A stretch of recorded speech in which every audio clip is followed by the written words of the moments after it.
Welcome to a new edition of the Famous Interviews with Joe Dimino. On this episode, we talk with voice teacher, musician, and comedian Matt Dell. He's based up in Toronto. He has a career that spans over 20 years that includes receiving Singer-Songwriter of the Year awards in 2009 and 2012 in his hometown, and received media praise as one of Niagara's finest musicians. Matt's passions have always been in helping others learn and grow as artists. His approach to teaching uses a biological and physiological method to help students better understand how voice mechanics work, how you are currently using your voice, and how to improve the efficiency of your voice. As a vocal instructor for the past 7 years, he has worked with artists whose skills range from beginner to working professionals. He has wonderful stories and insights. Enjoy this interview. What's up, man? How you doing? I'm all right, man. Nothing new and exciting. All right, that's okay. I mean, with what we've lived through the last couple of years, that's probably a good thing. Anytime I can get some relaxation, I'll take it, especially with a 4-year-old during pandemic. Oh, man, I tell you what, yeah, anytime, yeah, and I understand that full well. Thanks for taking a minute out today, and I think that's the first thing that I want to start off with here is that you're a pretty busy guy, and I think a lot of things that you probably prior to the pandemic did was in person. How did you adapt as somebody that's artistically inclined and working with artists during this time of the pandemic the last couple of years? It wasn't too bad for me. I'd been teaching for probably about 5 years by that point when the pandemic started. And I'd already been teaching a lot in person, but a little bit online. Some of my clients that I work with live in Italy or California, where I'm in Toronto, Canada. So I'd already kind of done it before, but once the pandemic hit and we had to be at home, the hardest part of it was trying to figure out how to teach with my 4-year-old running around, and my wife was working at the same time. She's a librarian. That was probably the most difficult part of it. But it was pretty quickly after that I kind of figured out I have to get a good setup, kind of set up in a certain room, get good lighting, and I had to research a little bit of that. So it wasn't too bad for me to figure out how to get to that point. If somebody, in layman's terms, there's a lot of things that go into who you are. If somebody was to bump into you, let's say a 4-year-old that you don't know comes up to you and says, "What do you do for a living?" How would you explain that? So I'm an evidence-based voice teacher. So what that basically means is I help make sense of the mechanics of what your body does while singing. So in a lot of cases, people will say things like, sing from the diaphragm, or support with more air, or sing from the front of the mask, but none of them explain what any of that means. They just tell you to do the thing, and you're like, oh, I don't know. So I help people make sense of what those actual physical mechanics are to make those certain things happen, directing sound, dropping larynx, like all these kinds of things. How did you figure that out? I mean, that seems almost scientific. How would you get to a point where you know how to pinpoint those things, not only for yourself, but to be able to teach, and you teach on such a high level? How did that happen? Partially experimental, partially by accident. For me, I took a bit of a different route to get to this point. For most of the teachers that I worked with, they had gone to school, they had a master's degree in music or whatever the case might be. I didn't take that route. How I started was I started out in the music industry. I started being in bands at the age of 15. By 21, I had my first record deal. I toured Canada by 22. By 25, I had 4 songs on the radio. Nothing huge anybody would know, but I had 4 songs played on radio. And as I was going through that, I've always had an interest in biology and studying it. So I wanted to make more sense of what's my voice doing? How am I doing this? How do I make it work better? Certain days on tour where you'd have multiple days in a row, if your voice starts to kind of kick out on you, I wanted to know why that was the case. What did I do? How did I get to this point? So when I started teaching, I kind of fell into the job. The long story short of it is I had my wife finished university. I had come off the road. I didn't really want to tour anymore. So I was a glazer installing windows in high rises. And my ultimate fear of life is heights. So after passing out on the job twice because of being afraid, I decided I needed to fix that. So I applied to a job to become a teacher, and I started noticing a lot of similar things that people were struggling with that I was teaching. So it made me deep dive even further, making me really try to understand, what is this person doing? Why am I hearing this sound? What is going on over here? And it was almost like a puzzle to me. And as a big fan of video games, being a big gamer, I love puzzles. So really try to put that together was how I kind of came about to this. So as a musician, when you were really getting into it, who were inspirations? What musicians did you look up to, or maybe emulate? I came from more of the pop punk and punk rock world. So there were bands like Thrice was a really big influence for me. The Used, Story of the Year, Canadian bands like Moneen, or Canadian band from the 90s, Our Lady Peace. Rain Maida was a really big influence to me, such to a point that I remember performing one day, and my wife saying, she's like, "You make a lot of the faces that Rain Maida does when he's singing. And if you know Our Lady Peace, if you don't, check them out, and you'll see the faces that he makes."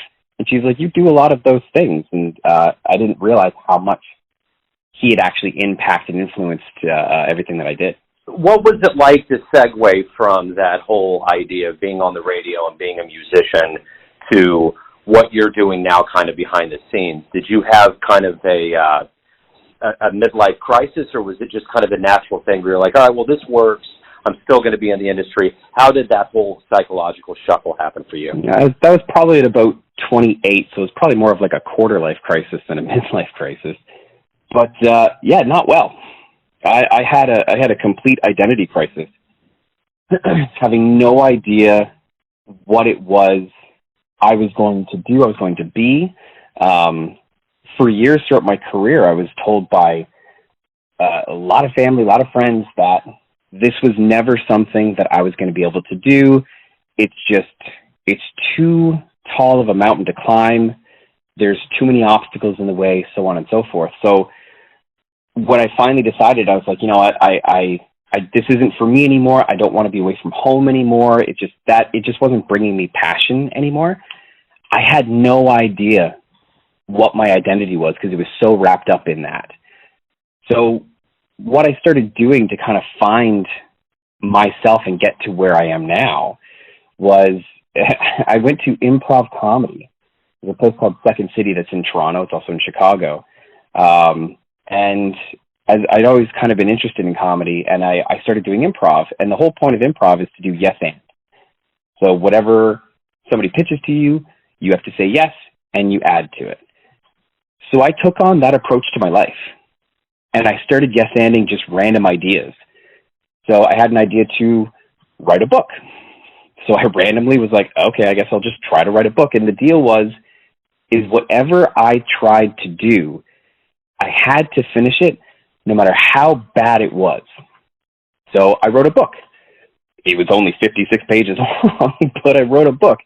And then I realized novels wasn't for me, so I started writing like kids' books. And one of the kids' books I wrote, I haven't published it, but I read it to my 4-year-old all the time, and he loves it. I started cross-stitching. I started crocheting.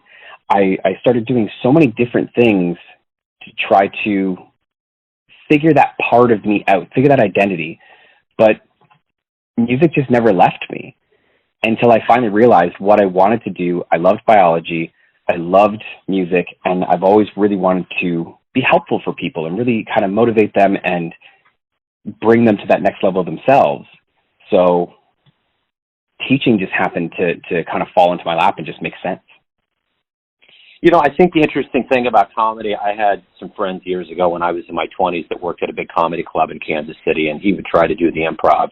And I remember him talking about how hard it is. Like, people have this perception that these people that are funny just pop up on stage and go for it, but there's so much that goes into it that is so much more exceedingly difficult than the regular layperson would understand. Oh my God, yeah. That is 100% true. My very first time doing improv comedy, I went up on stage, and the problem with improv comedy is when you're in the audience and you're watching the game, you can think of every idea that you'd pop. Oh, I'd do this here. Oh, I'd do that. Oh, I'd make this funnier. All those ideas hit your head. When you're playing the game, nothing comes to mind. So I remember the very first time I did improv, I went and did a drop-in class for $15. And really all it is here's an imaginary ball, catch. Okay, throw it back, catch it. Great. Now I'm ready for a stage performance.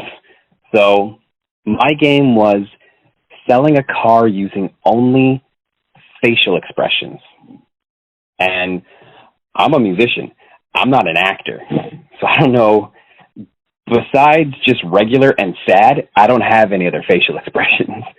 So I went up on stage and I just started pointing and making random noises to try to sell cars to these two girls that were in the scene who desperately tried to help me. Like, they really tried to help me get it, and I just wasn't. And I think the whole reason why I wasn't is because I was trying to be the funny in the scene instead of just being part of the scene. With improv, it's not about trying to be funny. It's about offering to the other person and helping them be funny. In return, they'll support you the same way.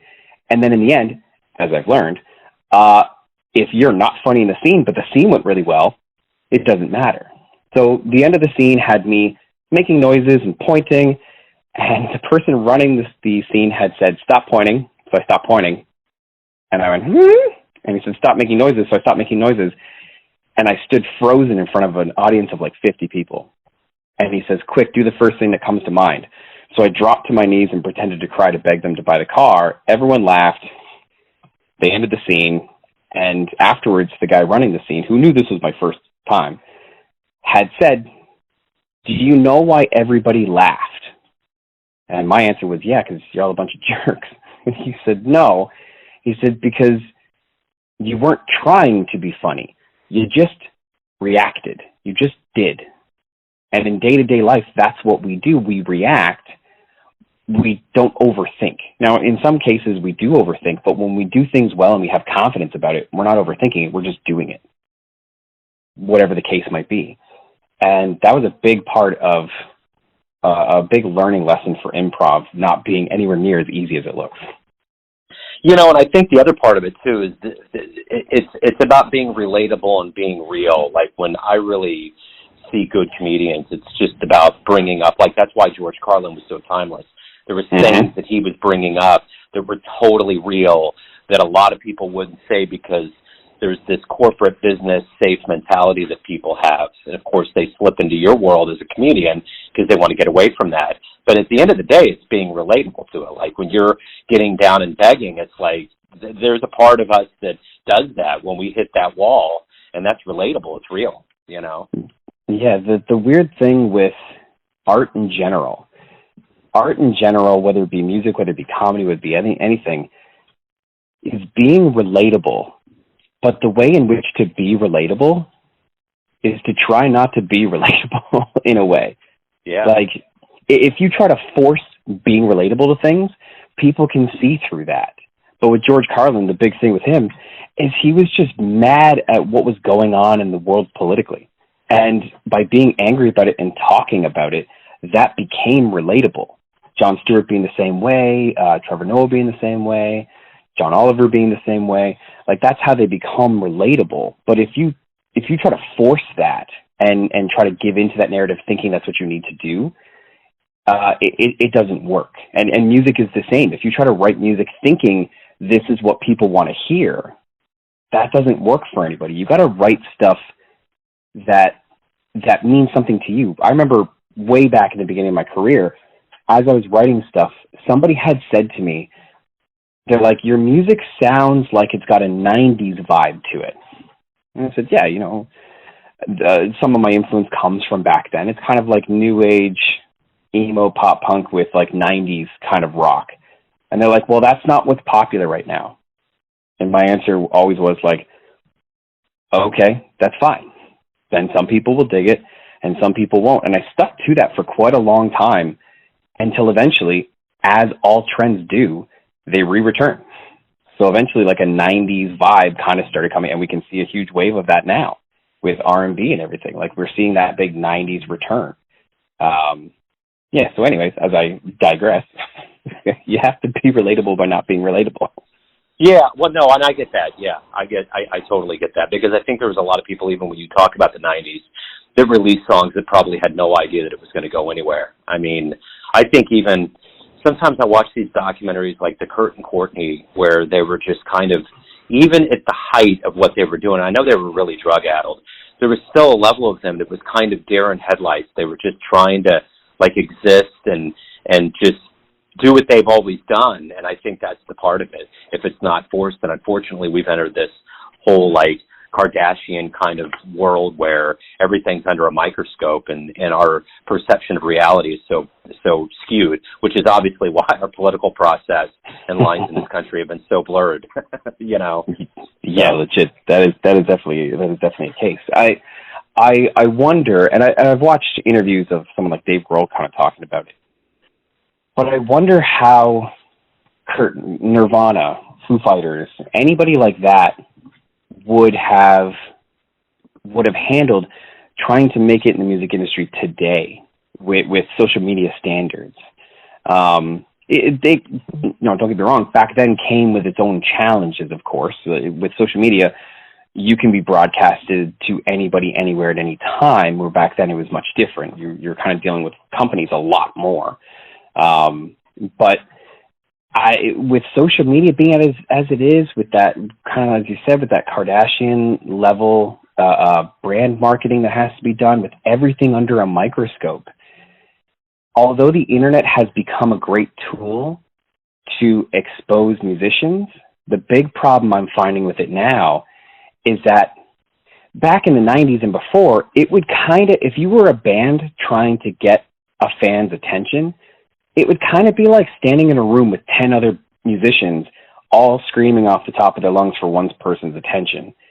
And now it's like standing in a room with 30 million musicians all at the same time screaming at the top of their lungs for one person's attention, which in turn makes people's attention spans a lot shorter because they can just constantly, content is constantly at their fingertips. There's centuries of content out there that you could go through and still not go through it all. It's still building every single day. So I wonder how people then would have handled now. I find that interesting. You're totally right, too. It's like the way that people would, like, present material is totally different. And I think there's a level of social media that just kind of muddles it. I remember back in the 90s, I was really into the grunge scene. I went to Seattle in, I think, 95, 96. And, of course, I'm downtown going through old bins of, like, Pearl Jam demos and all this stuff. And one night I go to a club, and we're watching this band, and I've been in Kansas City my whole life, so the way that people interacted was totally different in Seattle at that time. And at one point, the drummer was kicking. He was doing his bass, and the mic fell off of a little stand that was up there. And some dude ran up and got it and put it up there, and the person I was with said, "Damn, that's the drummer from Soundgarden." And no one mocked him. And at that point, Soundgarden was just as big as anybody else in that scene. And they were just like, that's the scene here. We don't get involved with these musicians. If Vedder walked through, you let him be. My point, playing off what you're saying, is that in the social media era, 1 billion people would have had that posted. It would have been a big deal. We would have picked it apart. But in that room, we all just knew it. We didn't say anything except to our pals, and it didn't become this big, huge thing, and we just knew the drummer for Soundgarden is a cool cat. And we're up here in Seattle on this scene, and it's obviously cool for a reason. And that was it. And we went on with our lives. So I think based on what you're saying, I think, and I don't want to sound like an old guy because I have teenagers myself, but dude, it's like, it's different now. It's like everything is under a microscope, and we pick everything apart in a way that we never did before.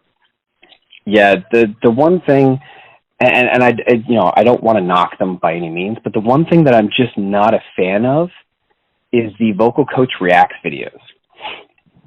And I've had people ask me, they're like, "Oh, are you going to do them? Are you going to start doing them on YouTube or TikTok or something?" No, I don't want to.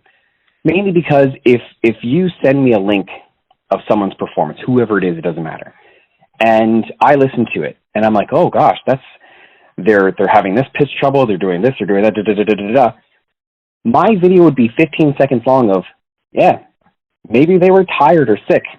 Join me next time. Like, that would be it, because who knows? That's one clip. That would be like if somebody took a video clip of you tripping over the sidewalk and then broadcast all over the internet as if you don't know how to walk properly. It's too fine-tuned. Musicians are not perfect. We have times where we'll sing wrong notes, or we strain a bit, or you're playing guitar and you hit the wrong note during the lead, or you fall off time for like half a second when you're drumming. These things happen. And the thing that kind of sucks about now compared to back then, kind of being in the same boat of not sounding old, because I'm 36 now, is the fact that part of what was great about live performing was some of the imperfection. Some of the greatest shows that I've seen and been a part of.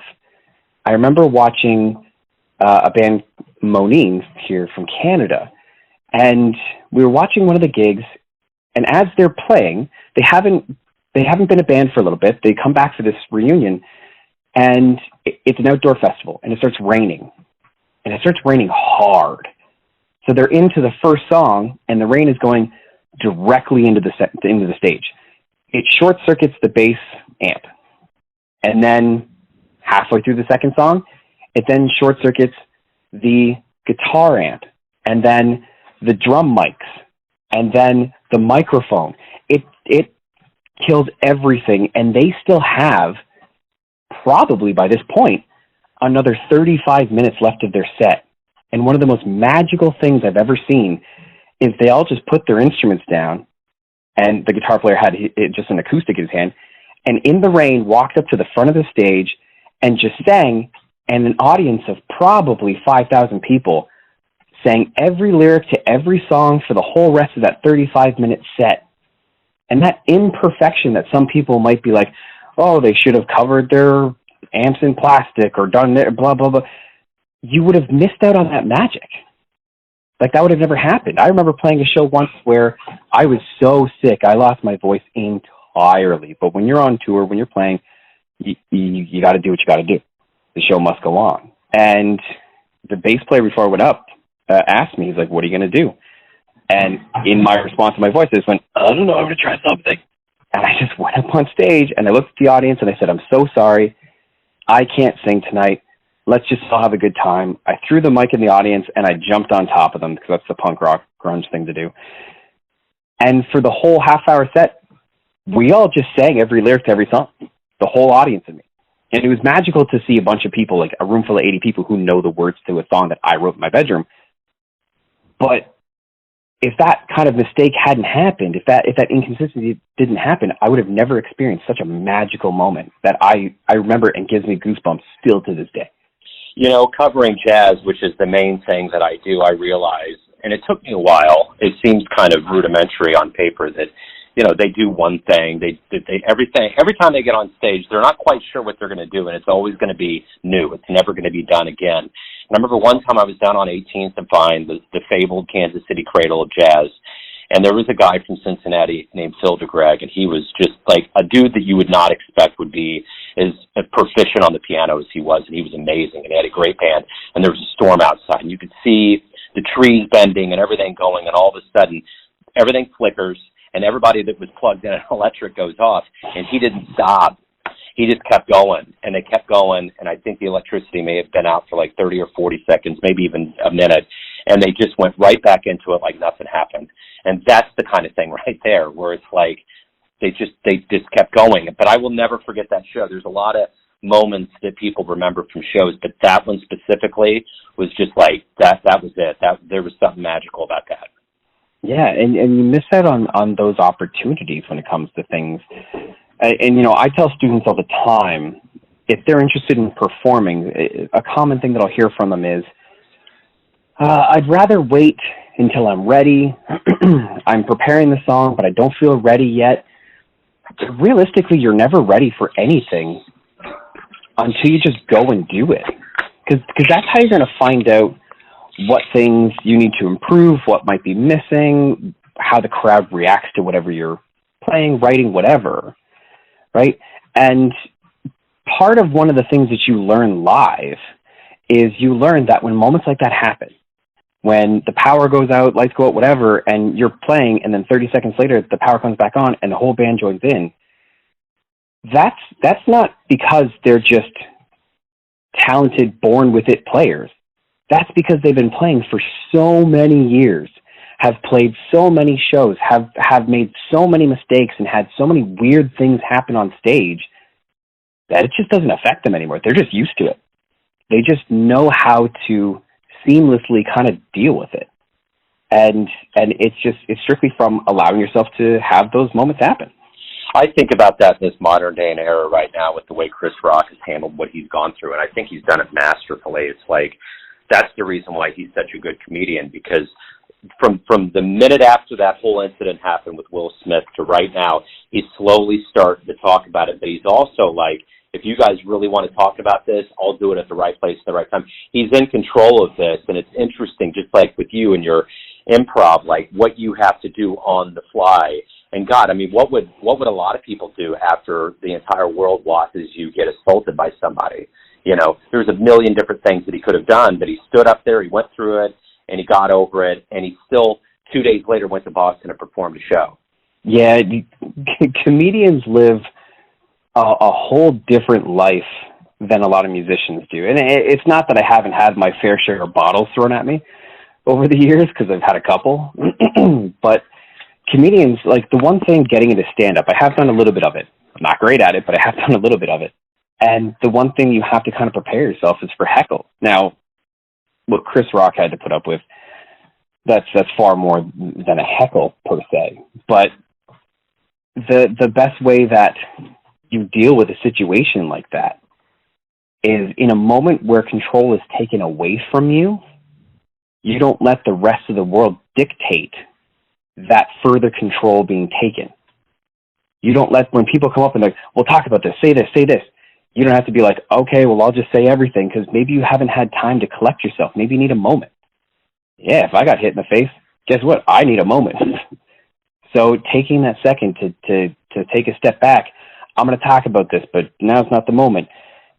That's taking charge, and that's taking that control back for yourself. And as a performer, you have to do that quite often. Hopefully never for anybody listening to this ever having to deal with something like that. But you have to do it often where something happens. You're playing a show and somebody drops a plate, or somebody's yelling something, or someone gets into a bar fight, and you're constantly having to take back control. I remember playing shows where there'd be arguments in the audience, and by the time the argument is finished, whether the people get thrown out or not, it's a real atmosphere of awkward in that room. And then nothing's better than going back to playing music now. Let's all have fun. That's really hard to get that room back. But you have to do your best to take that control back.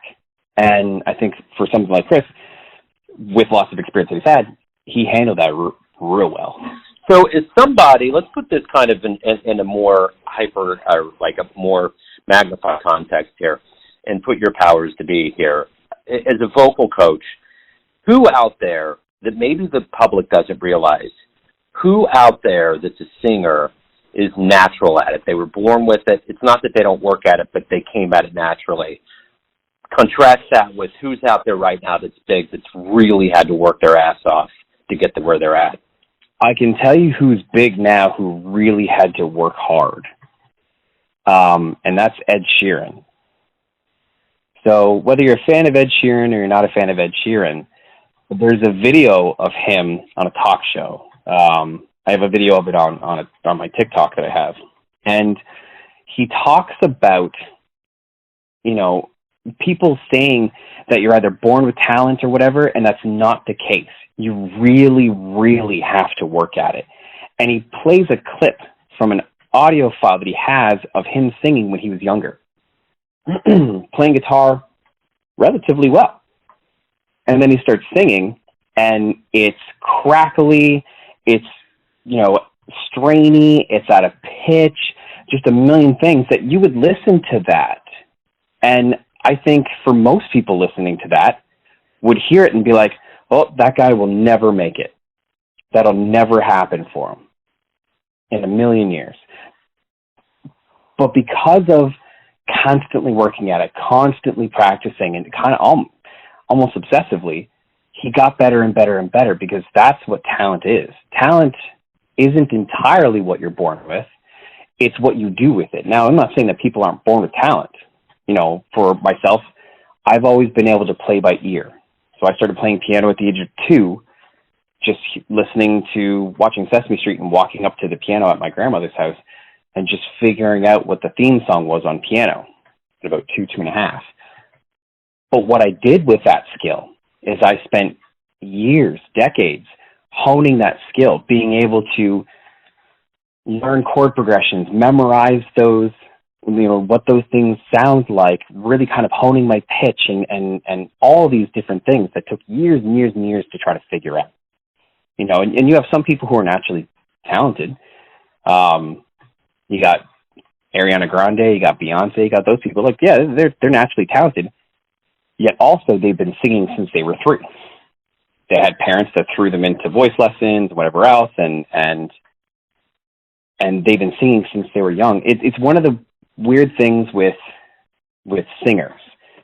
We're kind of led to believe that these people are just incredible from the second that they're born. But in reality, what you don't see is the years and years and years of all this practice and skill that they've built up from an extremely young age. So by the time you do see them, they've honed their craft. It's the concept of the overnight success. It's an overnight success that took 22 years to get to.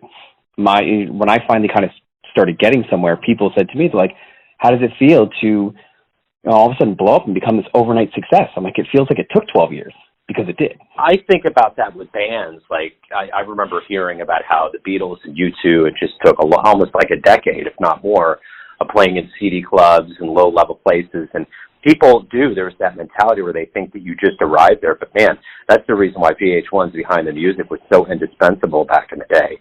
That was, like, I think the public's really first, like, eye into, like, how the process works. And every single band, singer, musician had to go through a level of rigor that's not out there when you see them in a packed stadium. Yeah, I'm probably going to Canadianize myself in this response. But have you ever heard of the band Tragically Hip? Absolutely, yeah. Okay, so the Tragically Hip, big Canadian band.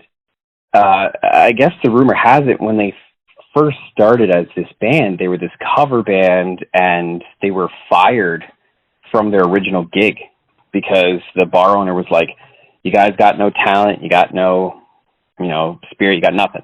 So you'll never go anywhere, so I don't want you. And fired them, and this is a story that we hear constantly from so many. I think Oasis is in the same boat. Like, there's so many bands that had that experience. That's part of, not to go off, but that's part of what makes me nervous of today's industry too, with social media, with America's Got Talent, X Factor, all of these things, is that it's kind of starting to breed this aspect that if you aren't just naturally great, you don't have what it takes. So if you go to America's Got Talent, for instance, and you go up on stage, if you don't get that golden buzzer, bang, then you'll never make it in your whole entire life. And that ain't true. That's not true at all. I think the majority of people who have made it, even nowadays, probably wouldn't get that golden buzzer or even any buzzer at all. They would have to work and grind coming up from the bottom. When you start putting music out, you start putting music out on social media to nobody caring. If you start Twitch streaming and you're a musician, nobody comes to watch you. But that's how it all starts. It's not this thing that, like, oh yeah, I was doing dishes one day and I was singing. And I was like, yeah, I guess I'll be on TV. And then you just show up and now I'm famous. Like, that's not how it works. Kelly Clarkson, Katy Perry, the same. When you see Kelly Clarkson, you think to yourself, like, oh, that person came on American Idol and boom, made it. She had another record deal before that. And even after she made it from American Idol, that first album did okay, but they eventually dropped her. Avril Lavigne picked her up, wrote that next album with her, and pushed that one. Like, there was experience she had before going into that, and still other things that had to be done to get her to that next level after that. That stage, that screen that you watch on your phone when you see that great person, that's not always the thing of like, this is how you make it, you're just great or nothing. It's not that, it's grinding, years of grinding. You've worked with some pretty big clientele, and I'm curious, and I know you have to keep yourself separate from being starstruck or being kind of enamored by what, their resume might be. But who was the first person that you worked with that had pretty high stature that you had a hard time separating yourself from being, being cognizant of who they are and aware of the job that you had to do? Probably there was two. So the very first one that I had was Wes Chatham. He was one of the characters on the Hunger Games, and is in a big Prime TV show. And when I met him, I didn't know I'm not a big starstruck actor kind of person. So when I met him, I didn't know him. But when he was telling me his resume when I first met him, I started feeling, and I was kind of new to being a teacher too, so I started feeling my heart kind of pound through my eyeballs and thinking to myself, oh my God, I don't know how I'm going to teach this guy. And the great thing was he was just very sweet and very nice and very kind. Like, could have become best friends if we had that kind of time. So nice. The biggest one so far was Dacre Montgomery. So he plays Billy on Stranger Things. And I was hired to work with him on a movie called The Broken Hearts Gallery. And I hadn't watched Stranger Things yet. It kind of takes me a long time to get it. I haven't even seen Game of Thrones. It takes me a while to get into certain TV shows. So when I got the job from a friend of mine who recommended me, I got there, and the girl who brought me to this condo that he was staying at with his girlfriend had said, okay, just when you go up there, remember, no autographs, no pictures, just get to the job. And I said, I was like, don't worry about it. I don't know who this guy is. So it's okay. We're going to be fine. And I went up there and I met them, and we started working on some stuff, and they were just chill. Like, we talked about his girlfriend was playing Mario Kart and Zelda Breath of the Wild. So we talked about that for a bit. It wasn't until I got home that night that I said it to my best friend, Dan. And he went, wait, Dacre Montgomery? And I said, yeah. He's like, do you know who that is? And I said, no. And he started sending me all these videos to see who this person was. And that's all of a sudden when it hit me. And I went, oh no, this person could crush me if I make the wrong move. So I went in the next day to some set, and I was panicked. So the first one was in his condo. The other two were on set. And I get there, I call the producer, and I say, I'm here to work with Dacre. Oh, shooting's gone a little bit longer, so it's going to take a little bit longer. We can't do it at like 3 o'clock it was scheduled for. 3 hours later, they're like, yeah, shooting's still not done yet. If you want, you could just go home. I had driven up from St. Catharines at that point, which is like Niagara Falls. So it's about an hour and a half away to Toronto. So I'm like, I don't really want to go home. I'll just wait. Don't worry about it. I'll wait however long it takes. So another 2 hours from that point, he's finally done. And I get brought to his trailer, and I go into his trailer, and we start working, and he looked at me, he's like, so where have you been sitting for the last number of hours? And I said, just in my car. And he goes, wait a minute, they didn't give you a trailer? And I said, no, of course they don't give me a trailer. Why would they do that? And he goes, no, that won't stand. I came in the next day, I called the producer, and they said, yeah, we'll come get you. Somebody came and got me and walked me to a trailer that had my name on the door. And I walked inside, and I was like, this is weird. And when I saw Dacre, he's like, did you get your trailer? And I said, I did. He goes, yep, you're welcome. I guess he yelled at production for not having one. Wow. Yeah, but he was so nice. As much as he plays that bully guy, that Billy dude, such a nice dude. Yeah, I'm so glad I asked that question, because that's the kind of story I want to hear. That's wonderful. So let me ask you this. As a highly driven, artistically inclined person, sometimes we're only as good as the shoulders we stand on. Who would you consider role models or a hero for you? It's a good question. I have to think about that. There's lots of musicians and comedians and other things that I've looked at and kind of looked up to. Like at the time, I remember a band called A Day to Remember, them talking a lot. When podcasts kind of first started becoming a big deal, I listened to one with somebody, and they were talking about how their tours were terrible. Like their van would break down and shows would be double booked and they'd get there and it'd be canceled or whatever. And I looked up to those kinds of people, not because it made me feel better when things didn't go wrong, but because it inspired me to constantly keep going amid disappointment. Because that's the thing when it comes to a music career. I think one thing that misguides some people is they'll look at somebody and go, how do I quote unquote make it? How do I make it? And the answer is, it's different for everybody. How one makes it is not quite how the other one does. And to try to get there is messy. You make mistakes. You're trying new stuff.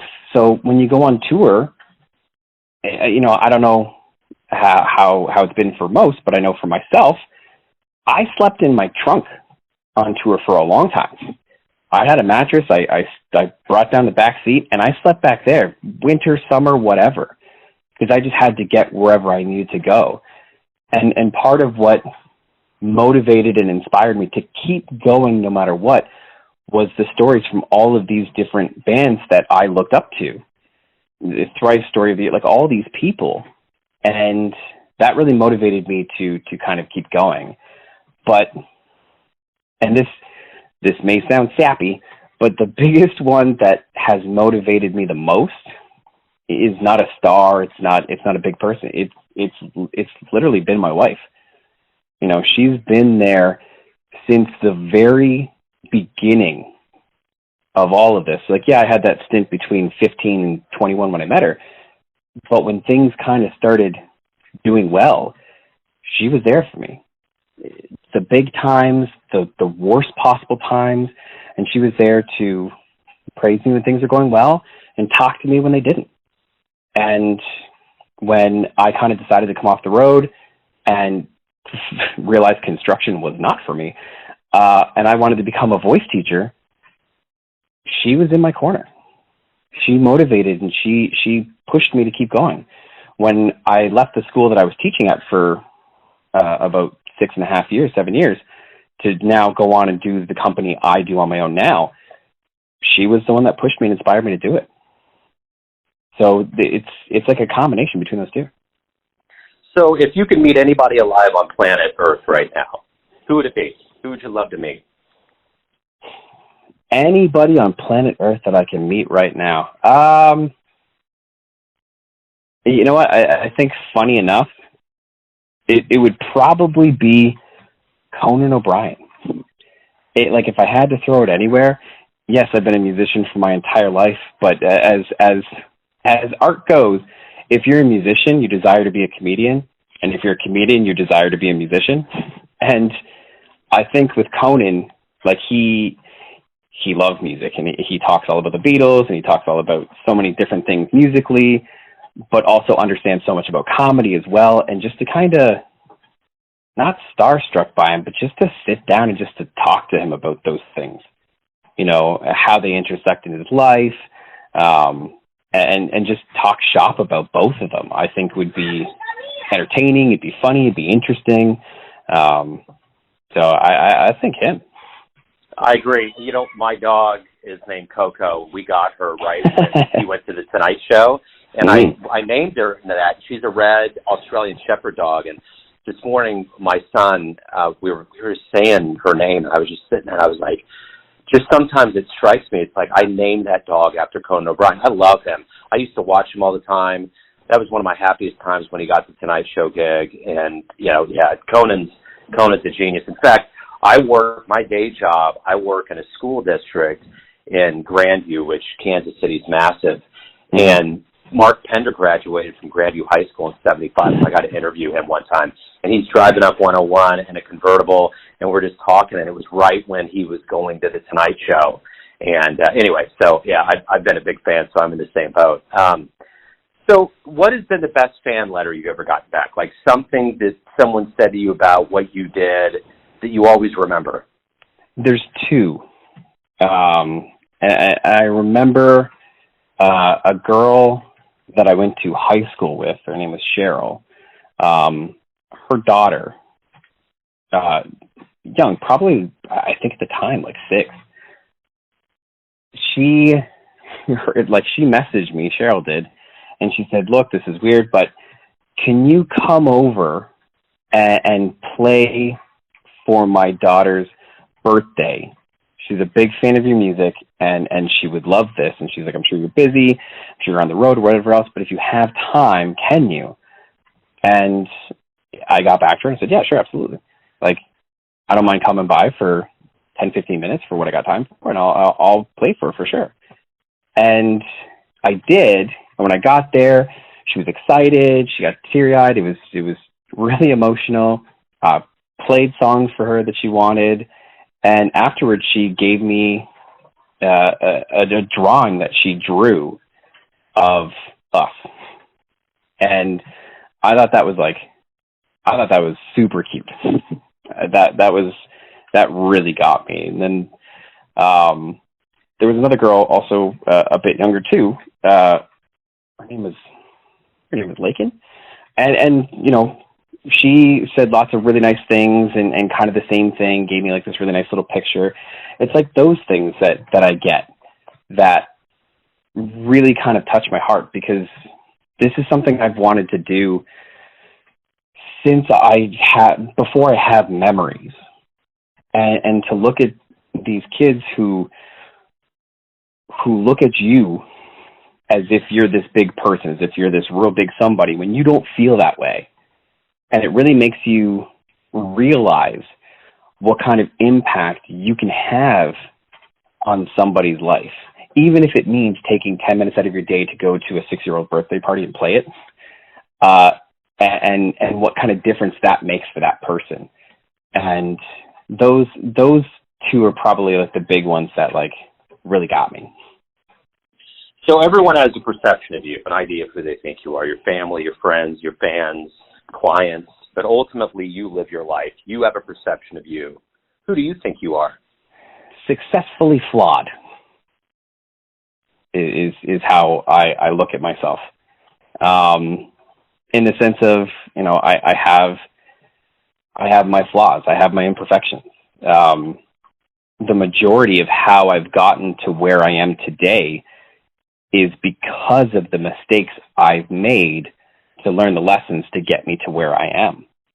And, you know, the thing I try to tell my students, the thing I try to constantly tell myself is that you can be flawed, but that's okay. We all are.